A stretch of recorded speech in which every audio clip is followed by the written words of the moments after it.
¿Qué tal? Muy buen día, buena tarde, buena noche a todas, a todos, a todes. Mi nombre es Omar Romero y el día de hoy tengo el gusto de dialogar con Yilemi Montiel. Yilemi, buen día, ¿cómo estás? ¿Qué tal? Estoy muy contenta de estar en este espacio, muy feliz de poder compartir un poquito de nuestros intereses. Entonces, espero que llegue a la gente indicada y que pues tengamos el gusto de hacer crecer más esta comunidad. Muchísimas gracias, Yilemi, por el apoyo, por esta apertura, por este diálogo. Y precisamente, Yilemi, es muy interesante el perfil que tiene, pues, el cruce de caminos entre varios universos discursivos. En primer lugar, abogacía, el mundo de la abogacía, el maravilloso mundo del derecho, en este aspecto. En segundo lugar, el periodismo y la escritura, otra habilidad. En este aspecto, temas de ética discursiva, temas de redacción. Y finalmente, la difusión de las ideas, en este caso, la escritura, el periodismo y el arte. No está involucrado de una manera u otra en tu proyecto de vida, en tu proyecto de difusión. Sin embargo, ¿quién mejor que tú como creadora de este tipo de, digamos, cruce de caminos? A mí me es muy interesante. La academia, el discurso académico tiene sus reglas, el discurso de periodismo tiene otras reglas. En este aspecto, si nos pudieras explicar estas dos en uno solo, prácticamente hoy, en el siglo XXI, tiempo de la transdisciplina, creo que exponer este tipo de perfiles, este tipo de herramientas a cualquier ciudadano en general para desmitificar muchas cuestiones que solo los elegidos, o los puros, o los capaces, etcétera. Es decir, es una apuesta por la democratización de los saberes en términos de cajas de herramientas, en términos de habilidades de pensamiento, para que cualquier persona, claro, está con un poquito de tiempo, paciencia, lo pueda desarrollar sin más mitos, ¿no? Que solo pueden algunos, que está muy difícil, etcétera. Desde este punto de vista, este proyecto surge precisamente como habilidades de pensamiento, enseñar a las personas a hacer cosas para poder seguir haciendo cosas, muy a lo John Austin, hacer cosas con palabras. En este sentido, gracias, Yilemi, por el espacio y por el diálogo. Muchísimas gracias. Muchísimas gracias. La verdad es que es bien interesante porque el derecho y el periodismo, aunque parezca que están como súper distantes, la realidad es que están muy cerca y que además es necesario que se sigan acercando, porque el periodismo, el primer rasgo que lo caracteriza es que es un escrito que tiene que ver con el interés social. O sea, debe de ser un texto que pues le importe a la gente, o sea, que atraviese sus vidas, ¿no? A lo mejor no del 100% de la población, pero sí de una gran mayoría, o que aunque no lo esté atravesando en ese momento, pues sea al menos de su interés, porque impacte su economía, su sociedad, sus creencias, etcétera, ¿no? Ese es como lo principal del periodismo. Y por otro lado, el derecho, pues vamos, pues el derecho es vida diaria, ¿no? O sea, todos deberíamos, o en un México utópico, pues todos tendríamos el conocimiento completo de nuestros derechos, ¿no? Ya si no de los derechos políticos y sociales, mínimo de nuestros derechos humanos, cosa que a veces ni eso, ¿no? Entonces, ambas cosas son súper necesarias para la vida, pero lo que sucede es que a veces en el periodismo no se tiene el conocimiento del tema jurídico, lo cual es un problema, porque entonces cuando hablamos de alguna situación que atraviese los derechos, principalmente los derechos humanos, pues de repente nos encontramos con discursos sumamente misóginos, capacitistas, clasistas, etcétera, ¿no? O sea, ahí le podríamos agregar todos los cistas de la lista. ¿Por qué? Porque a los periodistas, no hablo en general, pero a muchos de ellos, no se les incita a ser cuidadosos en su forma de escribir, ¿no? O sea, ellos no les dicen, ay, no, mira, no vulneres derechos humanos de entrada, ¿no? Sino les dicen, mira, tú pasa por encima de quien tengas que pasar. El chiste es de qué? Vender la nota. O sea, el chiste es de que nos volteen a ver, así sea periodicazo del gráfico, donde haya ahí un cuerpo y hay tema bien misógino, no importa, el chiste es que volteen a vernos, ¿no? Porque esa es su preocupación, o sea, su interés en la comunicación es volteame a ver, ¿no? No existe tanto este cuidado de los derechos. Y además, cuando quieren comunicar temas sobre derechos, pues tampoco conocen ciertas pautas que los abogados conocemos, ¿no? Como pues estos temas de prisión preventiva oficiosa, derechos humanos, no sé, la justicia, la ley de justicia para adolescentes, o sea, que también de repente uno se encuentra discursos donde dicen, no, es que juzguenlo como adulto porque estuvo muy mal lo que hizo el jovencito, y es como de, no, amigo, o sea, por algo existe otra ley. No, así no funciona, pero nosotros como abogados no podemos como parar y decir, meternos como ese periódico y decir, oye, basta, deja de replicar este discurso, ¿no? Entonces eso es un problema. Y por otro lado, el lenguaje del abogado está muy, pues sí, es como que el lenguaje del abogado es muy envidioso.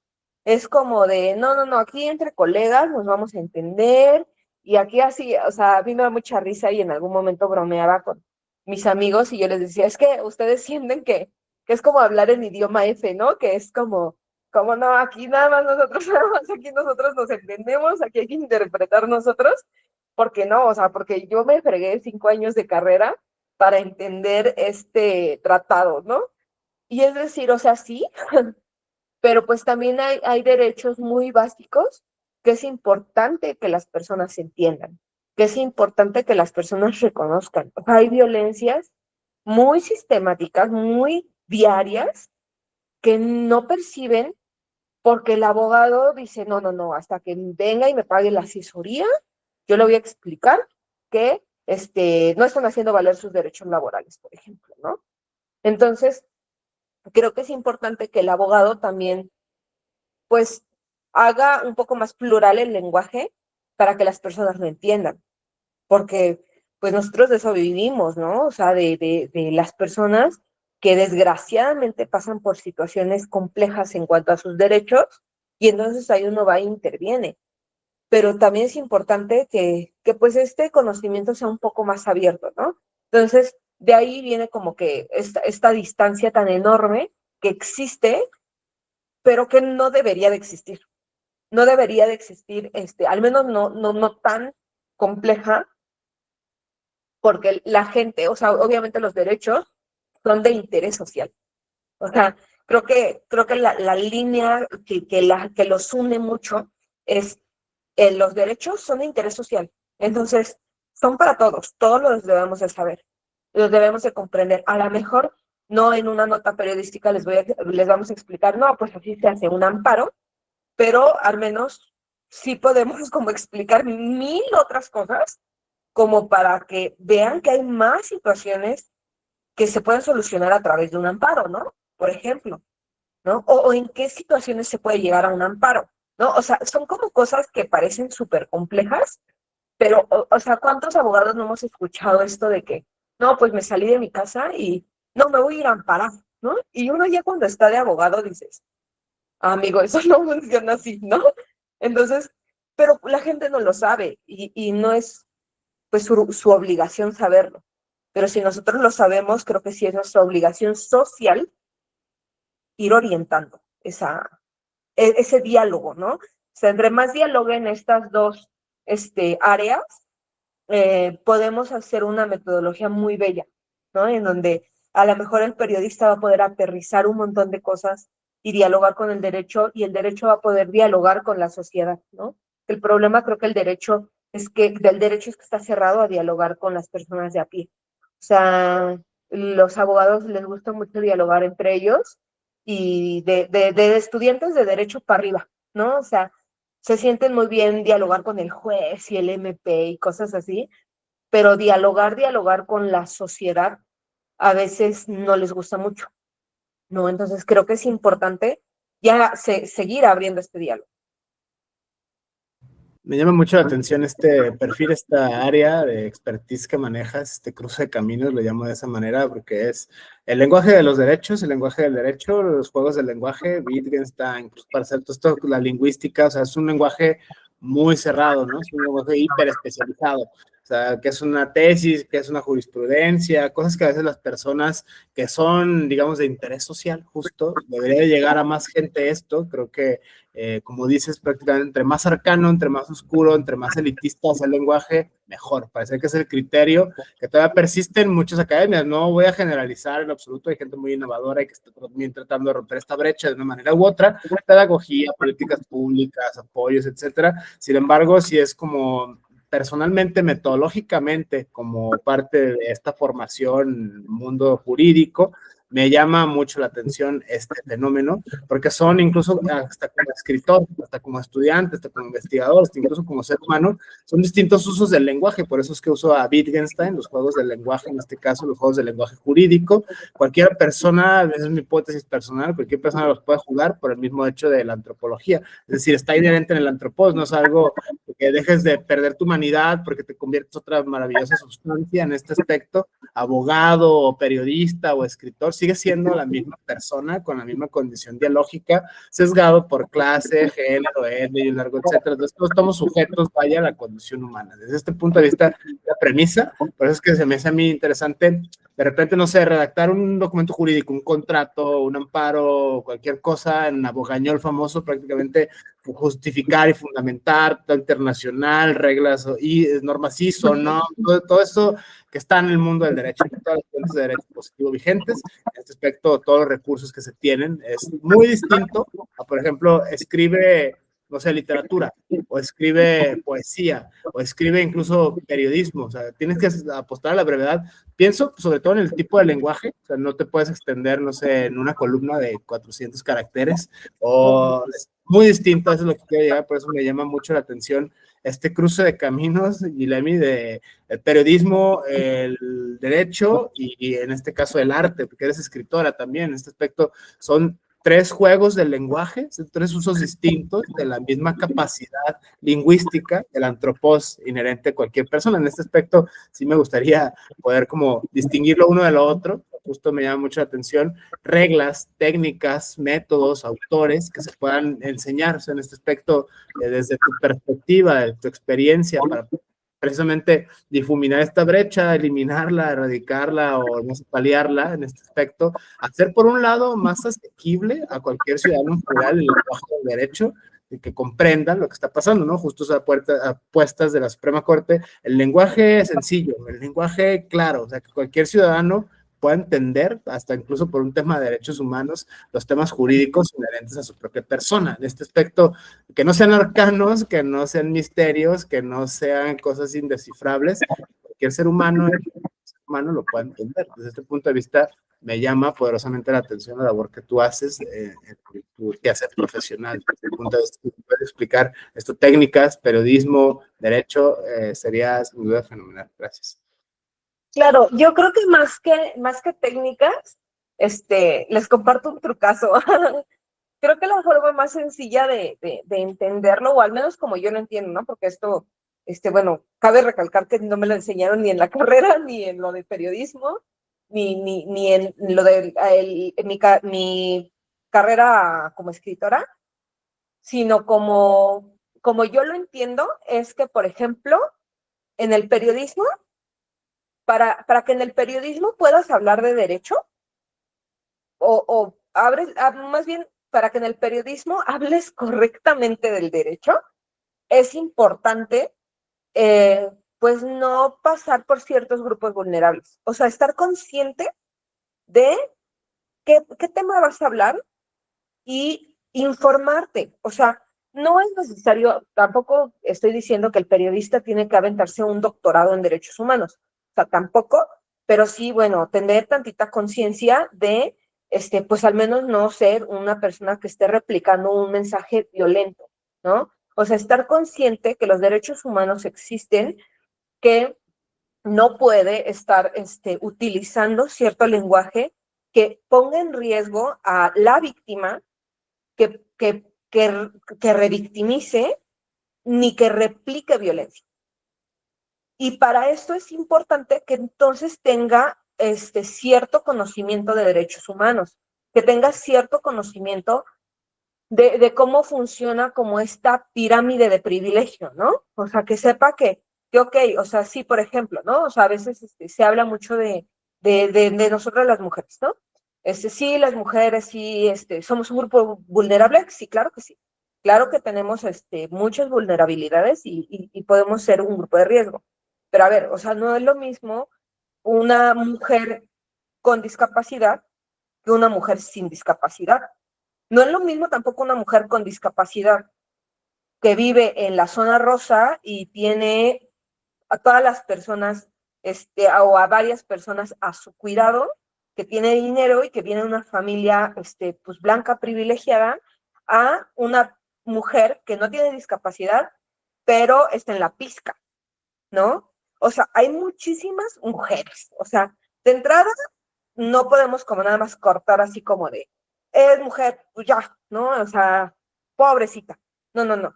O sea, hay como toda una estructura que hay que mirar antes de empezar a escribir la nota, ¿no? Para justo no empezar a replicar como estos discursos que puedan revictimizar a alguien o que puedan violentar a otro sector de la población. Eso creo que es importante. Dos, para el periodista, perdón, para el abogado. ¿Qué es importante para el abogado? El abogado no va a poder hablar de derechos y esperar que lo entiendan si nada más se cierra a, hay que citar en APA, ¿no? Y mira, mi onda metodológica es toda esta, y se apriete la corbata y espere a que la sociedad cambie, porque no manches, o sea, no les va a interesar ni en lo más mínimo, porque de por sí, o sea, incluso, ¿no? Yo digo, habrá colegas que me digan, no manches, a mí me encanta leerme 8 tratados diarios, y yo diría, no, pues, o sea, cada quien, qué padre. Yo la verdad no es algo que diga, no, mis tiempos libres hoy, uy, no, derecho comparado todo el tiempo, porque pues no, o sea, hay muchas otras cosas que también son interesantes, sí es un tema importante, interesante, claro que sí, pero tampoco es como de lo más divertido para uno como abogado, ¿no? O sea, puede ser interesante, pero no es así como lectura súper digerible, ¿no? Y ya tenemos los 5 años en la carrera o los 3 años o como cada quien haya estudiado, ¿no? Pero no es tan digerible. Ahora, ¿cómo esperamos hacer un artículo de 30 páginas o de 20 páginas citadas en APA, citando señores filósofos de hace 1000 años y además comparado con España y comparándolo con no sé quién y con otras legislaciones donde todo suena bien hecho bolas y decirle a la gente, no, no, ahí está la realidad, o sea, tú ejecuta. A la gente no le va a interesar, o sea, va a empezar a leer el primer fragmento, donde además tiene un lenguaje súper complejo, donde desde la bajada del artículo empieza como este artículo está construido con el método de no sé qué, porque aterriza las ideas de no sé quién, sociológicamente y antropológica, o sea, que la gente dice, no sé qué chingado está hablando, no me interesa, y a lo mejor ese artículo le iba a salvar la vida de ser detenido injustamente. No, pues sí, o sea, pero no lo entendió. O sea, no le interesó, ni siquiera lo quiso leer. O sea, no leyó ni una cuartilla, porque qué hueva tu forma de explicarlo a la gente, ¿no? El abogado como que está muy acostumbrado a escribir para sus colegas, de sus colegas para arriba. Y es importante que entonces, si el abogado se quiere dar a entender, utilice ejemplos reales, ¿no? En lugar de a lo mejor hacer un artículo súper científico, lleno de notas APA, diga, las estadísticas y los datos reales son estos. Y aquí hay 3 casos que demuestran, o un caso, es más, o sea, no nos vamos tan lejos. Aquí hay un caso que dice cómo sistémicamente estamos viviendo este tipo de violencia. Y te lo enseño de esta forma, porque entonces la gente va a decir, ah, ok, o sea, yo conozco a un amigo que también lo detuvieron injustamente así. Yo no sabía que era injusto. Yo no sabía que estaba violando los derechos, ¿no? Y ahí ya el abogado pues aprovecha y dice, según el artículo tal, eso es violencia, o eso es un delito, o no debería de ser, o son malas prácticas, lo que sea. Y ahí pues poner una notita a pie, ¿no?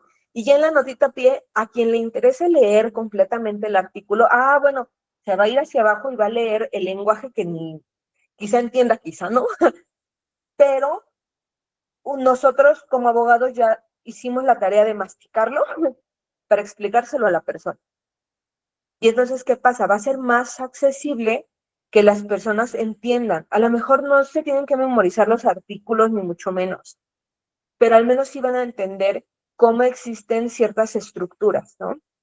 Entonces, eso creo que esa es como la mejor forma de entenderlo. El periodismo sí o sí tiene que estar consciente de que existen los derechos y de cómo no revictimizar ni violentar a otras personas en su diálogo. Y por otro lado, el derecho necesita dejar de hablar como abogado esperando que la persona de a pie lo entienda. Tiene que cambiar, masticar esa constitución y aterrizarlo en ejemplos periodísticos. Al final, con la literatura y todo esto, también pues me dedico justamente a la poesía y he escrito cuento y cosas por el estilo, o sea, ya un tema más narrativo. Creo que este es como bien curioso porque este se puede decir que se sale por completo de la caja, ¿no? O sea, como que este no entra ni en uno ni en otro. Sin embargo, me atrevo a decir que de los primeros cuentos que escribí estando en la carrera, bueno, sí, ya estaba en la carrera, iba en primer semestre, escribí un cuento que no tengo publicado, que no le he encontrado espacio para publicarlo en algún lugar, lo publicaré, que se llama, ¿cómo se llama? El cuento de un poeta soñador, algo así, de un pintor soñador, algo por el estilo. No recuerdo bien el título.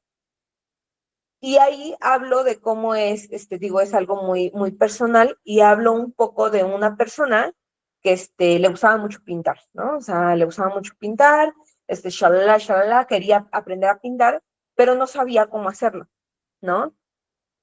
Ajá, y él agarra y encuentra un cuadro de repente, o sea, le sucede que encuentra un cuadro en la basura y todo horrible, ¿no? O sea, todo mal pintado, o sea, además se pone a criticar así como estos señores súper críticos del arte, de no, esto no tiene estructura ni nada por el estilo, y empieza a pelearse con el cuadro de esto está horrible, pero se lleva el cuadro a su casa.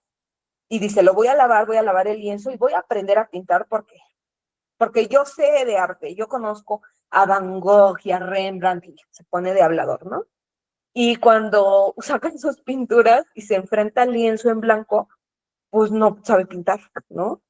Intenta pintar, ahí hace unos trazos y se da cuenta no, pues no es tan fácil, ¿no? Entonces se toma como un tiempo para aprender a pintar, pinta y aprende, ¿no? Y se da cuenta que eso lo llena. Sin embargo, no lo llena lo suficiente. A él lo que lo llenaba era andar criticando. A él lo que le llenaba era andar diciendo, yo podría hacer las cosas mejor, ¿no? Y en una de esas que empieza ya como a buscar su lugar en el mundo, empieza a decir, bueno, yo me la paso juzgando, pero tampoco acciono. ¿Qué de las cosas que puedo hacer en el mundo va a influir a que yo accione? Y entonces acciona estudiando derecho, porque se da cuenta que nada más se llena la boca diciendo, no es justo, y una política pública para esto y una política pública para el otro, y yo lo podría hacer mejor. Y entonces, ¿qué pasa? Se mete a estudiar derecho y también se da cuenta que no es así.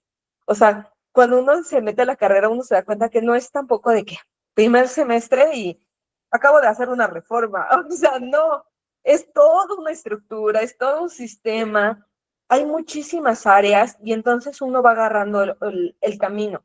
La gran ventaja es que creo que dependiendo de cómo nos vayamos enfocando, quienes tenemos este pensamiento utópico de podemos impactar en el país o podemos impactar en ciertos grupos sociales, sí es importante que nos mantengamos ahí firmes y que vayamos creciendo y alimentándonos intelectualmente y pues creo que también socialmente hablando, para construir algo bueno, ¿no? Entonces, a mí me da mucha risa porque al final del cuento justo habla de que él ya está en la carrera y que se siente muy emocionado porque se da cuenta que hay muchos tipos de pintores. Hay pintores que son más cuadrados, ¿no? Que les gusta el cubismo, que están como más, aquí es la academia, yo cerradito a citar en APA, y hay otros que son más expresionistas, ¿no? Que están más viva la libertad y más fumados, más de estos que se juntan con los de filosofía, ¿no? O sea, que están más libres, ¿no? Y hay otros que son, que hacen pinceladas toscas, ¿no?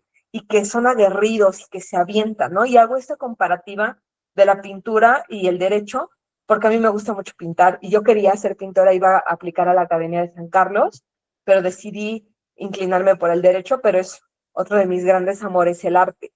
Entonces, es un texto meramente narrativo, es un cuento completamente que no cita una constitución, que tampoco cita un hecho relevante de interés social, pero que habla de derecho, que habla de derecho y que habla de sociedad, que habla de cómo justamente a veces en la academia, sí, en el área de derecho, hay muchas personalidades, hay muchas formas de ejercer tu carrera, pero también habla de cómo está este lado de la población que nos encanta señalar y que nos encanta decir, ay, no, la política y el gobierno y todo, mientras estoy tirando mi basura en la banqueta, ¿no? O sea, es como de, a ver, congruencia, hermana, ¿no? Eso es lo que da a entender mi cuento y es algo muy narrativo. Entonces, creo que también las personas que escriben cuento o que escriben novela, etcétera, pueden tocar estos temas, pueden atreverse a hacerlo y es muy interesante. En los talleres que doy, la mayoría son abogados o periodistas, psicólogos también y sociólogos también de repente llegan, pero más son de abogados o periodistas y es bien interesante porque justo piensan que es imposible y ya cuando tú los pones a escribir no, pues nada más dime cómo te sientes. O sea, escribe cómo te sientes tú, escribe con tus sentidos. O sea, no hay otra forma de interpretar si no es a través de las sensaciones. Entonces, ¿qué sientes? Empieza a hablarme desde ahí. ¿Te sientes enojado, triste, frustrado? Ah, pues así se siente este personaje que vamos a formar para platicar sobre violencia. Y entonces a través de este personaje vamos a aterrizar estos derechos que son vulnerados porque esto está sucediendo sistemáticamente en nuestro país, ¿no? O sea, creo que sí hay una forma de ir envolviendo y tejiendo esta red y que es importante hacerlo, ¿no? No es necesario ser un gran novelista, ni un gran periodista, ni un gran abogado. Es importante preocuparnos por el lenguaje e intentar que este lenguaje sea fácil de interpretar por la sociedad, porque si no, no vamos a llegar a ningún lado. O sea, si seguimos en los bandos de aquí van los periodistas, aquí van los abogados y acaba la sociedad, entonces pues va a seguir el mundo como está, ¿no? Entonces creo que eso es importante, empezar un diálogo que nos atraviese a todos. Desde este enfoque transdisciplinario y netamente dialógico, encaminado hacia una antropología social, es más que evidente en tu obra, desde este punto de vista, jamás nunca perder el origen en este aspecto. Pienso en temas de clase, temas de etnia, todos todo el tiempo estamos atravesados por esas categorías, lo queramos reconocer o no, lo sepamos o no, es algo interesantísimo y hay que hacerlo consciente. Toco el tema precisamente de estos tres universos discursivos. Tienen sus reglas de composición en este aspecto. No es lo mismo, como lo dices, escribir en APA 7 para la academia más rigurosa y con las reglas editoriales más quisquillosas, que si Chicago, que si Vancouver, que si estados jurídicas, todas estas cosas que de una manera u otra te empiezas a empapar en la formación académica, en este aspecto, maestría, doctorado, etcétera, lo que sea, es algo interesantísimo. Y el periodismo, o sea, cómo escribir la realidad, cómo describir, primero lo mencionas en sus letras, con una ética discursiva pues, del momento, porque prácticamente pienso, no sé, en La Alarma, estos periódicos super amarillistas de entre más gore sea el encabezado, entre más violador de derechos humanos, mejor, eso va a vender más, el morbo vende y mucho. En este aspecto es algo muy interesante esta línea discursiva. Y por otro lado, el arte como tal, ¿no? El tema de escribir poesía, la narrativa, la lírica. Por lo regular, yo, bueno, tengo formación como filósofo, de filosofía, en ese aspecto, estas como tipos de lenguaje, tipos de textos, tipos de realidades, desde un punto de vista semiótico, semántico, análisis crítico del discurso. Cada uno de estos universos tiene su encanto. Lo divertido es que de repente, como usas la metáfora del pintor con el lienzo blanco, somos el cursor en tu rostro parpadeando en blanco. O sea, es, ok, tengo que redactar empieza la magia. ¿Cómo empiezas a redactar?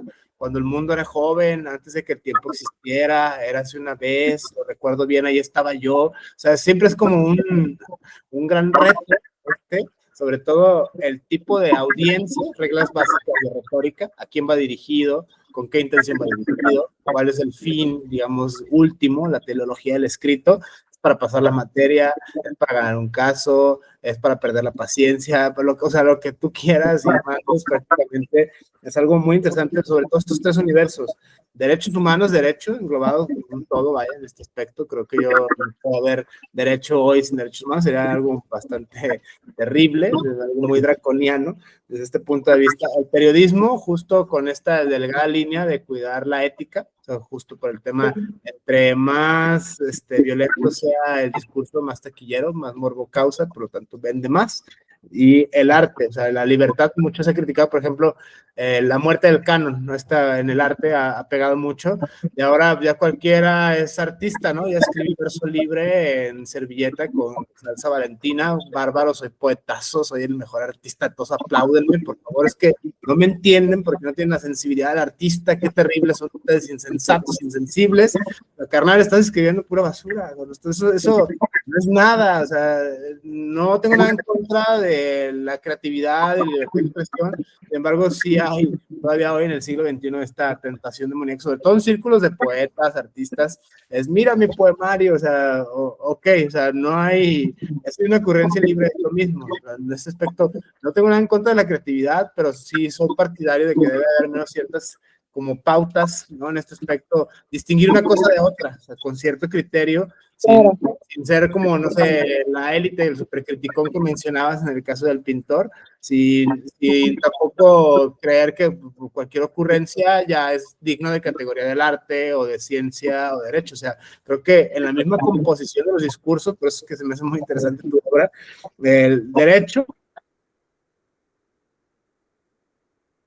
ver específicamente, incluso en lo escrito y en lo oral, el periodismo, narrar la realidad, o sea, como por ejemplo me llama mucho la atención, texto que tienes, ¿qué es periodismo y qué no es periodismo? En ese aspecto, ¿dónde es la línea? ¿Dónde es una simple narrativa de manera literaria y dónde ya es la descripción de la realidad? ¿No? En este aspecto son herramientas que vienen de la semiótica, que vienen de la sociología, que vienen del análisis crítico del discurso, y se nota, o sea, se nota bastante al momento, por eso es que este cruce de caminos, por un lado, desacartonar el derecho, o sea, en este aspecto, democratizarlo, hacerlo llegar, porque al final es para la sociedad en general, es de bien social, no solo es para una cúpula elitista de poder, productora de conocimiento, y entre más oscuro, más cercano, mejor, porque si nos descubren la trampa, luego ¿qué cobramos? Luego ¿de qué comemos? ¿No? En este aspecto, eso es así como algo ético, tan sencillo como tú te lees el código procesal, medio entiendes y ya está. O sea, esa es la apuesta, digamos, en síntesis, de que cualquier persona en cualquier momento puede entender, democratizado, a su ritmo, a su modo, en su ritmo de lenguaje, con su pragmática, con lo que tú quieras, hacer entendible a cualquier ciudadano, pese a la formación, pese a la brecha de edad, pese a un montón de barreras sociales, antropológicas, que obstaculizan y que precisamente en un mala praxis dan mucho pie para que la gente abuse de otras personas, ¿no? El hombre abusando del hombre a través del derecho, o sea, creo que es algo muy opresor, es algo muy abusivo hoy en este aspecto. Como no sabe la señora ni leer ni escribir, lo voy a cobrar más, o sea, en este aspecto. O estás viendo y no ves, es prácticamente temas penales, temas familiares, todavía te preocupas únicamente por los honorarios, eso me parece a mí inhumano en este aspecto. Claro. Muchas personas que todavía siguen haciendo así y es algo terrible de ver, No digo que todo el gremio jurídico y que todas las personas así, hay casos y cosas que son alarmantes desde ese punto de vista. Y me llama a mí mucho la atención esta distinción entre el lenguaje del arte, el lenguaje poético, el lenguaje de la narrativa, que también tiene su regla, que también tiene su encanto, vaya, no es como de verso libre y asociación libre, y las reglas del periodismo para informar o no de la realidad en brevedad. Siempre es más difícil para mí, como escritor lo digo, escribir en poco espacio, o sea, ¿cómo lo dicen mejor? Sin tanta citadera de APA y todo eso, o sea, prácticamente la deformación académica, en mi caso, es algo muy arraigado y me cuesta mucho, pues, que buscar con artistas, con personas del gremio, con colegas, en este aspecto, con pares, estas técnicas desde la vivencia dialéctica o dialógica me parece sin duda fascinante y más que necesario, hoy útil para la transdisciplinaridad del siglo XXI. Ese aspecto es muy interesante. Sí, claro, fíjate que también me gustaría como acentuar que realmente el área de la creatividad es algo que todos tenemos, o sea, todos, así, dibujes horrible, o sea, claro que eres creativo, ¿no? Porque el hecho de tener una estrategia mental de cómo resolver un caso, eso habla de creatividad, ¿no? Y es súper interesante cómo ir aterrizando y cómo ir tejiendo estas redes de creatividad. Todos somos creativos, ¿no? Nada más que unos alimentan este espíritu más que otros, ¿no? Eso por un lado. Y por otro lado, a veces se cree que el arte y el derecho están muy lejos y la realidad es que no. En algún momento también tuve la oportunidad de hacer mi servicio social en un seminario de arte que se llamaba Arte y Derecho. Y justo veíamos películas y documentales y veíamos ahí como cosas y lo aterrizábamos a derecho. Y no era como que nada más nos ponían 12 hombres en pugna, y ya con eso, y el abogado del diablo, ¿no? Que a veces los abogados piensan eso. No, no, no. Vimos, por ejemplo, la de Yo antes de ti. Es una película de romance, pero que habla de la eutanasia. A ver, analícenlo, chavos, ¿no? De eso se trata. ¿Por qué? Porque el derecho se vive diario en distintas formas, ¿no?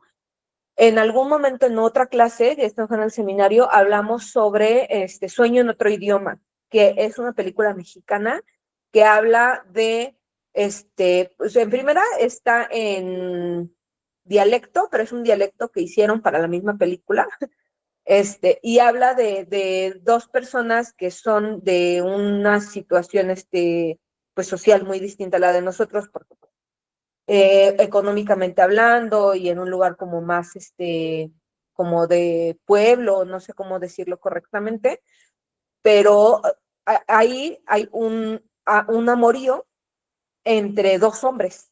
Y entonces, ¿cómo los confronta esto? Porque estamos hablando de otros tiempos, de otro lugar, cómo se va perdiendo el lenguaje. Entonces, está súper interesante. Para un abogado y para una persona que está interesada en los derechos humanos, híjole, es un agasajo agarrar una película y desmenuzarla y explicar, ay, es que yo vi esto, es que yo entendí tal cosa de esta película, ¿no? O sea, sí se puede, o sea, somos muy creativos. Aquí lo interesante es, pues, creérnosla y también trabajar en eso, ¿no? O sea, yo invitaría a las personas que les pueda llegar este video y que sea de su interés. O sea, si eres abogado, entonces, pues empieza a escribir, ¿no? O sea, experimentale. A lo mejor sí escribes bien padre para la academia y sí todo bien chulo, pero ¿qué crees? También hay convocatorias literarias en donde se trata de hablar sobre un tema en específico, ¿no? O hay convocatorias de cuento en tu localidad. Ah, bueno, pues haz un cuento. No sé cómo escribir cuento, inténtalo, con como tú puedas. Pero nada me interesa, no tengo imaginación. Ah, pues habla de un caso que viste, ya sea en la carrera o en la realidad, obviamente cuidando el anonimato de las personas, etcétera, o sea, estas cosas que deberían de ser básicas, pero empieza a aterrizarlo. Intenta hacerlo con otro lenguaje, practícalo, ¿no? O sea, quieres ser periodista o eres periodista, pero también tienes otros intereses, bueno, pues preocúpate por hablar de eso que te interesa, de eso que te gusta. No hay otra forma de sacar nuestro lado más creativo si nos ponemos a hacer lo que nos gusta. O sea, si nos enfocamos en qué es lo que nos interesa, ¿no? Para cerrar así como los temas, a veces tenemos muchísimo que decir. Yo creo que todos tenemos muchísimo que decir y a veces, tanto los académicos que les encanta hacer sus tratados de 80 cuartillas, como a las personas que somos hipersensibles y decimos, "Ay, yo ya en mi introducción apenas digo, sigo en el sufrimiento, ¿no? Y seguimos y sacando todo lo emocional, también pues, somos muy extensas, ¿no? Entonces es importante como cerrar los temas, ¿no? Ir centralizando como la información. La carrera es como muy fácil de entender en el sentido de que nos enseñan algo que es metodología de la investigación y nos van haciendo cerrar el tema, ¿no? Ok, voy a hablar de violencia. ¿Qué tipo de violencia? Bueno, hacia la mujer. ¿De qué edad? No, pues de tal edad. ¿De qué lugar? No, pues de tal lugar. ¿Qué derecho está siendo vulnerado? No, pues tal. Y así conforme lo vamos cerrando, ¿no? Y ahí, pues ya no hay cómo salirse. O sea, ya de verdad, si escribes 80 páginas porque te gusta mucho meterle paja a tus escritos. O sea, ya no habría manera, ¿no? O sea, ya sería muy difícil. Ciérralo lo más que puedas, ¿no? Eso lo digo como para los académicos. Y en cuanto al tema periodístico y literario, ahí hay algo que pues, se llama el ángulo, que el ángulo es como lo mismo, nada más que a mí me pusieron el ejemplo con un paraguas, ¿no? Bueno, mi tema central es ¿no? Es este paraguas grandote. Y el paraguas pues tiene ahí como sus secciones, ¿no? Entonces, de ahí elijo una sección, igual, ¿no? Violencia. No, pues este es lo que me interesa. Este tipo de violencia. No, pues, ¿de quién? ¿Hacia quién? No, pues hacia la mujer. ¿De qué edad? O sea, lo mismo. Y ya entonces lo cerramos, ¿no? Incluso si hablamos de una persona en específico, ¿no? En algún momento yo hice una nota, un perfil sobre Dalia de la Cerda, que es una escritora fabulosa y es activista. Eh, Cuando yo hice esa nota para mí fue súper difícil porque, híjole, ella es un cúmulo de cosas. Ella no solamente, yo quería hablar de su vida y quería hablar de cómo escribe y quería hablar de su chamba y quería hablar de que es acompañante de abortos y quería hablar o sea, ella tiene muchísimo que dar, ¿no? Su vida es muy multifacética, así como muchas otras personas. Entonces, ¿qué tienes que hacer? Pues cerrarlo, o sea, enfocarte en cuál es tu ángulo en ese momento, qué es lo que debe de ser de interés social, ¿no? Porque a lo mejor a mí se me hace súper interesante que está bien tatuada, porque a mí me gustan mucho los tatuajes, pero eso de interés social, pues a lo mejor no va a ser tanto, ¿no? O sea, quizá va a ser más de interés social su literatura, entonces, pues me voy a ocupar de hablar de esa parte de ella, ¿no? Entonces creo que eso es importante, o sea, ir centralizando el tema lo más que podamos y al mismo tiempo confiar en que los seres humanos, por naturaleza, tenemos creatividad, ya sea en el lenguaje, en el oído, en la sensibilidad, en las manos creando, pintando, componiendo, no sé, o sea, hay muchas formas de ser creativo, ¿no? Lo vemos cuando trabajamos en equipo, en la escuela, creo que todos tenemos como un rol, ¿no? Hay quien se dedica a solucionar los problemas, hay quien escribe bonito, tiene su letrita de molde, y hay quien dice, no, pues yo digo que de título le pongamos esto, ¿no? Y el otro se rifa a dibujar, ¿no? Todos tenemos un lado creativo, todos podríamos ejercerlo. Hay un libro que estoy leyendo que se llama El Camino del Artista y a mí se me hace muy sorprendente porque hay muchos testimonios de abogados que lo leyeron justamente porque ya estaban muy bloqueados y descubrieron no solamente que eran increíbles ejerciendo su carrera y esto les ayudó mucho a crecer en su carrera, sino también se empezaron a atrever a pintar y descubrieron que eran fregoncísimos y que era algo que los llenaba mucho, ¿no? Porque todos somos creativos, solamente hay que como que aventurarnos un poquillo y buscar estos espacios en donde podamos escribir de lo que nos interese y que también le interese a la sociedad, obviamente. Unirlo, siempre va a haber formas de unirlo. Desde este punto de vista antropológico, humano, demasiado humano, todos tenemos esta universalidad, digamos, de los derechos en este aspecto, esta premisa muy cuestionada hoy, de si todos somos iguales, o si hay unos más iguales que otros, o si la universalidad realmente aplica por temas de intersección, clase, género, un largo etcétera, la famosa intersección en derechos humanos, en este aspecto, muy interesante verla siempre, por eso no hay que perderla del renglón. No es que al momento de ser artista, abogado o periodista te vuelvas otra sustancia y te automáticamente súper etéreo. En este aspecto, nunca perder el piso, vaya, desde este punto de vista Claro. moral, epistémico, hasta ético incluso, me llaman mucho la atención.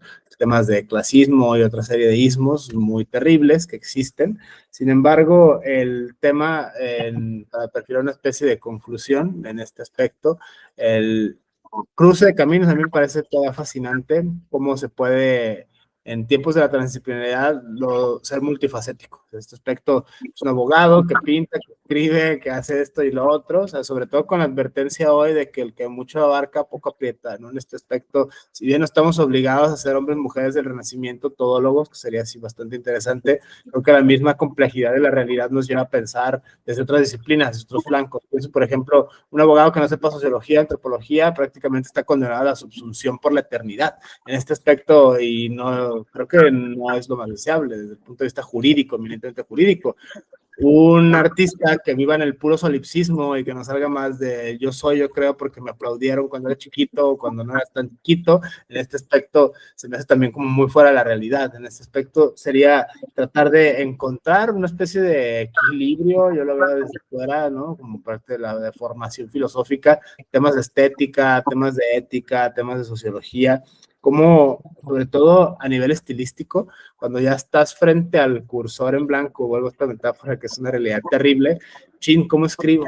Ahora depende del tipo de texto, depende del tipo de lectura, o sea, mi postura siempre es la audiencia, el tipo de texto y el lenguaje, a quién va dirigido, cuál es el tal. Sin embargo, como ahora de talleres, como creadora, como abogada en este aspecto, ¿qué técnicas nos recomendarías para cualquier mortal, para cualquier ciudadano en este aspecto, desde esta? Porque, bueno, has acompañado a víctimas, has acompañado en casos jurídicos, has acompañado a creadores, has creado, o sea, en este aspecto es como bastante multifacético el proyecto y son distintos usos del lenguaje, es decir, uno y lo múltiple, esta expresión del Parménides de Plata, es una persona que hace muchas cosas en este aspecto como bastante multifacético, cómo, digamos, destacar o liderar en cada una de las áreas sin perder el ritmo y el tono, prácticamente sin mezclar una así como horrible una con la otra. Si hay ciertas reglas, si hay ciertas pautas, sobre todo en estos tres lenguajes, lo pienso en específico, en tu caso, el lenguaje de los derechos, el lenguaje del derecho, que es un lenguaje peculiarísimo, técnico, ultra técnico, desde este punto de vista también muy rico, muy digamos, satisfactorio, o sea, prácticamente poder descifrar las instituciones y tal, es algo que causa a mí personalmente bastante gratificación en este aspecto. El otro, el de la divulgación de las ideas o la realidad, el compromiso social del periodista, es algo bastante terrible. Derechos humanos y periodismo, dos deportes de alto riesgo en nuestro país hoy, desafortunadamente, Sí. y el arte, prácticamente otro universo discursivo que también entra dentro de la misma magia del antroposmo, me podría llamar de esa manera, desde este punto de vista, como perfilando una especie de conclusión, desde luego por ética, esto no terminaría jamás, es bastante interesante esto, a mí me apasiona mucho, el arte, la literatura, la filosofía, el derecho, son para mí, pues, fuente de inspiración, por eso es que busco en el gremio colegas, pares, que tengan más o menos experiencias similares para poder intercambiar y poder difundir a manera de desmitificación social en términos de habilidades de pensamiento, es decir, esto cualquiera que le pegue un rato lo puede lograr, no es solo los elegidos, los puros castos en este aspecto, cualquier ser humano que tenga talento, por eso está la universidad, que es todos tenemos talentos, me llama la atención mucho la creatividad, desde este punto de vista me gustaría escuchar esto y sería para mí sin duda fenomenal. Gracias. Sí, yo creo que no hay otra forma de entenderlo más que rendirse a que todos somos un cúmulo de muchas cosas. O sea, eso es inevitable, o sea, es inevitable, o sea, en este discurso de, bueno, en tu persona, eres hijo, no sé si tengas hermanos, pero aparte de hijo, seguramente eres sobrino, hermano, en algún momento quizá padre, quizá esposo, y obviamente son roles completamente diferentes, ¿no? O sea, y además eres abogado, ¿no? Y además filósofo. Obviamente, como filósofo, pues no vas a llegar con tu mamá a hablarle de dialéctica porque qué hueva, ¿no? O sea, le vas a decir, oye, ¿cómo está la tía Chana, no? ¿Y qué crees? O sea, y sigues siendo la misma persona, ¿no? Si tú no te cortaste en mil partes para, ay, hoy voy a tomar esta personalidad. No, o sea, sigues siendo una persona. Cuando te reconcilies con eso, el camino ya está trazado. Tú sé tú, lo que te interese, lo que seas. Y entonces empiezas a crear a partir de ahí. A mí se me hizo súper interesante que en algún momento, cuando estudié periodismo, a veces nos dejaban tareas que a mí se me hacían como de, yo no soy tan creativo, basta por favor, ¿no? En algún momento me dejaron una tarea que creo que para mí fue un antes y un después, que era una tarea de, tienen 5 minutos, o estábamos en reunión virtual, y nos dieron 5 minutos, no, 10 minutos, para hacer una nota, en ese momento. Y dijo, tienen 10 minutos, no importa de dónde se saquen las fuentes, o sea, ahorita no iban tampoco a confirmar que fuera cierta, ¿no? El chiste era inventarlo. Y dijeron, sobre las tortillas, corre tiempo. Pueden ir a preguntarle a alguien, pueden investigar en internet, agarren lo que sea, ¿no? Yo, o sea, era mi día uno siendo periodista, ¿no? O sea, creyéndomela, y fue como de, ¿qué hago, no? O sea, entonces dije, bueno, a ver, o sea, como que, no, pues abrí la computadora y me acuerdo que ahí decía, pues, puse tortillas, ¿no? Que era lo que nos habían dicho. Entonces, la primera noticia era sobre el precio de las tortillas y el otro era sobre los transgénicos. Y yo dije, qué hueva, o sea, no me llama la atención ninguno de esos temas y obviamente va a ser muy difícil escribir algo en 10 minutos, ¿no? Entonces dije, tampoco me da tiempo de ir a preguntarle a la vecina qué opina de las tortillas, porque aquí que bajo de mi departamento ya pasaron los 10 minutos, ¿no? Y teníamos que ir levantando la mano conforme íbamos terminando. Entonces me acuerdo que lo que hice fue preguntarme a mí y dije, bueno, ¿a mí qué me interesa? O sea, ¿yo qué soy yo? Porque, ¿cuál es mi lucha? ¿Cuál es lo que a mí me importa? Y yo dije, no, pues las mujeres. O sea, yo no hablo de otra cosa que no sea violencia contra las mujeres, que no sea feminismos, que no sea género. Y dije, güey, ¿las tortillas tienen que ver con esto? Claro que tienen que ver. ¿En qué? Ah, bueno, pues empecé como a rascar en mi cerebro de lo que había leído, de lo que conocía, de lo que me importaba. Y al final hice una nota donde hablaba de que las tortillas, cuando haces tortillas, ya estás lista para casarte. Y yo puse el terror de aprender a hacer tortillas, ¿no? Y empecé a hablar de cómo en ciertos grupos, personas, obviamente más tradicionales y con estos conceptos de que las niñas de 12, 13 años, y mientras ya sepan hacer tortillas, ya pueden ser intercambiadas con un señor que les triplique la edad, qué terror, ¿no? O sea, y yo ahí hablaba ahí todavía hasta di un dato duro de matrimonio infantil, ¿no? Y se me hizo como, yo me sentí muy satisfecha, o sea, porque yo dije, pude llenar mi cuartilla en chinga escribiendo, porque es algo que yo ya conozco, es algo que me importa, es algo que creo que es importante para la sociedad hablarlo, y teníamos que hablar de tortillas. Al final yo hablé de tortillas, pero no hablé de cosas que a mí no me importan, o que no conozco, o que tenía que hacer toda una investigación. No, o sea, yo dije, bueno, yo conozco esto, mi ángulo, mi mirada está ahí, ¿no? Entonces, pues al final cuando presentamos ahí como nuestra actividad en ese momento, la primera persona pues habló justamente de los transgénicos y la otra persona del precio, y a mí eso se me hizo muy curioso, o sea, porque yo dije, ok, no quedé en primer lugar ni segundo lugar, fui la tercera en levantar la mano, pero mi tema no fue lo que se googleó, mi tema fue lo que yo ya conozco. Y a mí eso me hizo sentir muy bien. Y no lo sentí demeritando el trabajo de mis compañeros, ni mucho menos, pero sí fue algo muy convincente para mí el, güey, o sea, tienes estas herramientas ya en tu cabeza.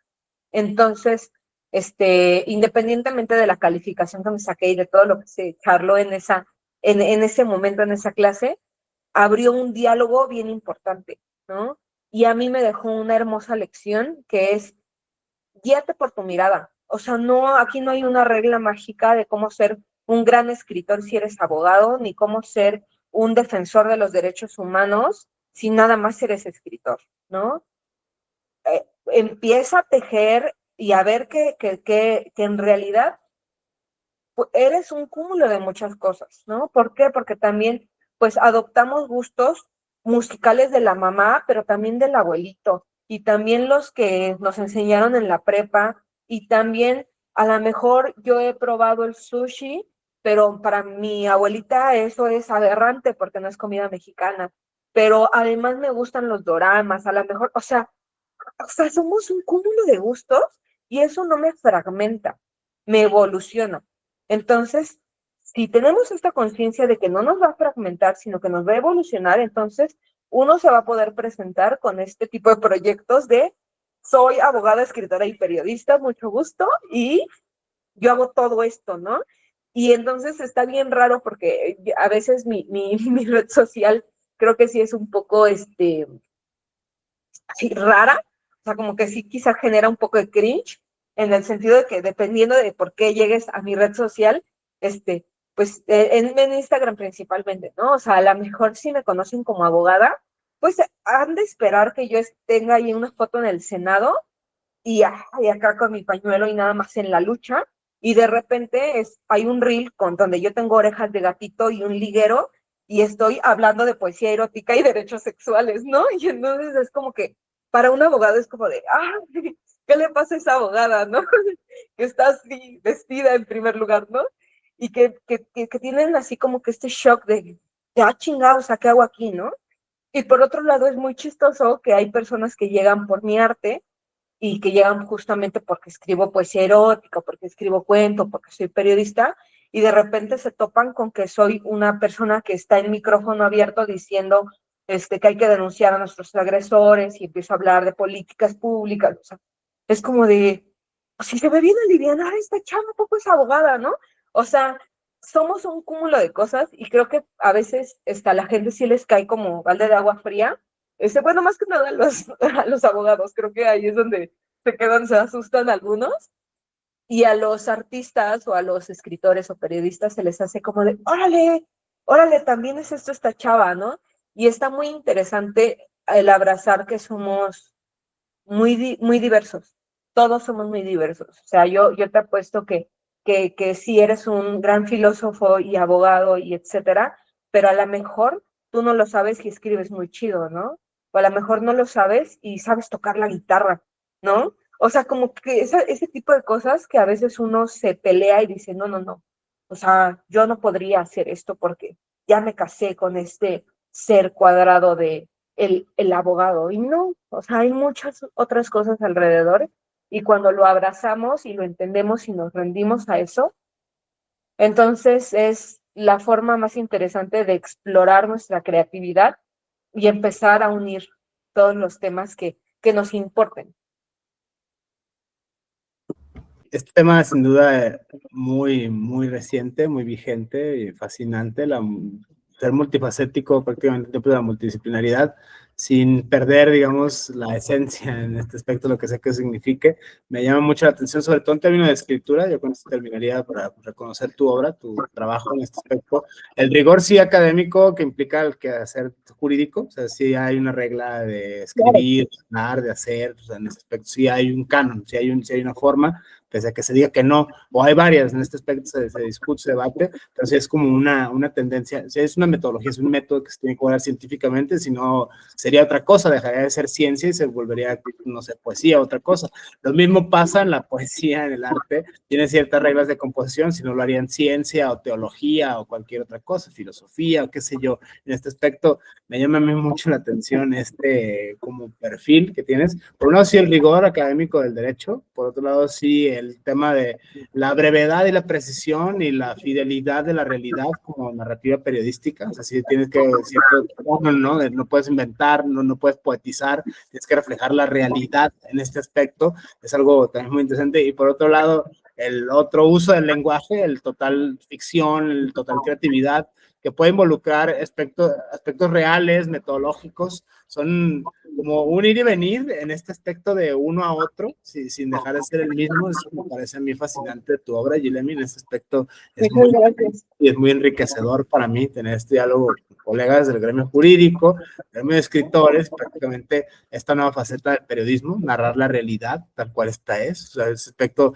el tributo al realismo, si es realmente posible eso, en breves caracteres, con breves palabras, que es todavía lo más interesante, ¿no? Las columnas son textos muy breves, que resumen cosas muy profundas, política, derecho, y sin perder jamás nunca la pauta ética. Desde este punto de vista, no me queda más que reconocer tu trabajo e invitar, digamos, a la audiencia a que sigan en este aspecto. Abogada, escritora y periodista en este aspecto, se vuelve muy interesante este cruce de caminos. No me queda más que agradecerte, Yilemi, el espacio, este diálogo, para mí bastante enriquecedor, en torno a la transdisciplinaridad del siglo XXI. No sé si deseas añadir algo más, así ya para terminar este diálogo. Pues antes que nada, muchas gracias por el espacio y pues yo encantada de seguir dialogando sobre esto. La verdad es que es muy interesante y es muy amplio, ¿no? Es justo un tema muy, muy amplio. Podríamos, por ejemplo, doy talleres de escritura para abogados y son talleres de cómo narrar la justicia social, ¿no? Entonces, son temas súper interesantes y súper profundos, en donde podríamos como dialogar horas.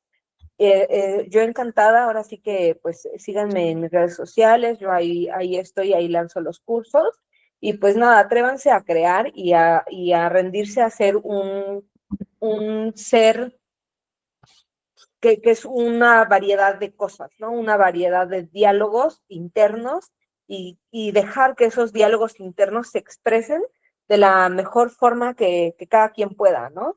Entonces, pues la invitación es esa, atrévanse pues también a escribir un montón. Y ahorita tengo un proyecto que se llama Brújula de Bruja, entonces ese es un proyecto específico de acompañamiento, principalmente a mujeres, pero es un acompañamiento integral en donde no solamente se les da este acompañamiento de vamos a denunciar al EVP, sino un acompañamiento integral donde pues también se cuida su salud mental, medidas de protección, cómo reconstruir su vida, construir una red de apoyo, etcétera, ¿no? O sea, esto que no nos enseñan en la carrera, sino que nos enseña pues la vida misma cuando uno enfrenta violencia. Soy sobreviviente también, entonces de ahí que se empezó a formar este proyecto y pues nada, muchísimas gracias por el espacio, la verdad es que me gustó mucho el diálogo y pues yo aquí encantada para en algún otro momento volver a charlar sobre este diálogo del periodismo o hablar de justamente de justicia social o de derechos humanos son como mis temas, mis top. Muchísimas gracias, Guilherme. Cuando gustes, este espacio está abierto literalmente para poder construir más conocimiento y poder perfeccionar habilidades discursivas, ¿no? Pues el tema del lenguaje corporal, la muletilla, todo aquello, sirve siempre este ejercicio de autoanálisis, de autocrítica entre pares. En este punto me parece bastante enriquecedor. Muchísimas gracias por el espacio. Gracias a todas, a todos. Diálogo con Guilherme Montiel, abogada, escritora y periodista. Muchísimas gracias. Seguimos en contacto. Gracias.